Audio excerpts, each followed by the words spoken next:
આજરોજ ગાંધી જયંતિ નિમિત્તે છોટાઉદેપુર નગરના દરબાર હોલ ખાતે સાંસદ જસુભાઈ રાઠવા અને જિલ્લા પંચાયત પ્રમુખ મલકાબેન પટેલની અધ્યક્ષતામાં સ્વચ્છ ભારત દિવસની ઉજવણી કરવામાં આવી। પીએમ મોદીના ઉદ્બોધનનું લાઈવ પ્રસારણ કરાયું સાથે 25 ગ્રામજનોની ઈ રિક્ષાનું લોકાર્પણ કરાયું।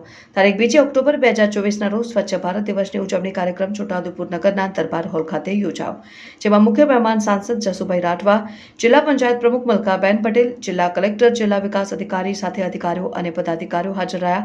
સાંસદે દેશના વડાપ્રધાન નરેન્દ્રભાઈ મોદીના સ્વચ્છતા અભિયાનને 10 વર્ષ પૂર્ણ થતા સ્વચ્છતા અભિયાન થકી મેળવેલ સિદ્ધિઓ અંગે વાત કરી જીવનમાં સ્વચ્છતાનું મહત્વ અંગે પ્રાસંગિક પ્રવચન આપ્યું। તો જિલ્લા પંચાયત પ્રમુખે પણ આજના પ્રસંગે સ્વચ્છતાના ફાયદા અને ગંદકીના દુષ્પરિણામો વિશે વાત કરી હતી। કાર્યક્રમ દરમિયાન વડાપ્રધાન નરેન્દ્ર મોદીએ સ્વચ્છ ભારત મિશનની શરૂઆતના 10 વર્ષ પૂરા થવાના અવસર પર રાજધાની દિલ્હીના વિજ્ઞાન ભવનમાં સ્વચ્છ ભારત દિવસ 2024 કાર્યક્રમમાં કરેલ ઉદ્બોધનનું લાઈવ પ્રસારણ કરવામાં આવ્યું। કાર્યક્રમના ભાગરૂપે સાંસદ અને જિલ્લા પંચાયત પ્રમુખના હસ્તે 25 ગ્રામ પંચાયતોની સ્વચ્છતા માટે જરૂરી ઈ રિક્ષાનું લોકાર્પણ કરાયું।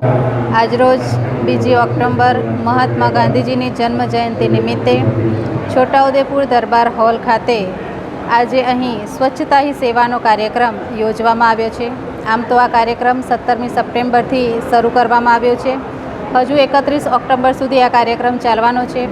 તમામ પ્રજાજનોને મારી અપીલ છે કે આપ સૌ પણ આ કાર્યક્રમ સ્વચ્છતાના કાર્યક્રમમાં જોડાઓ। પોતાના ઘરથી લઈ આપણે સ્વચ્છતાનું શરૂઆત કરીને આપણું ગામથી લઈ તાલુકો, જિલ્લો અને ગુજરાત આપણું સ્વચ્છ બનાવીએ। આજે અહીં આ કાર્યક્રમમાં 25 જેટલી પંચાયતોમાં ઈ રિક્ષાનું પણ લોકાર્પણ કરવામાં આવ્યું છે। તમામ પંચાયતોને જે આ ઈ રિક્ષા આપવામાં આવેલી છે એ તમામ પંચાયતો આનો ખૂબ સારી રીતે ઉપયોગ કરે અને પોતાના ગામને, પંચાયતને સ્વચ્છ બનાવે, એ જ આશા અને અભ્યર્થના અસ્તુ।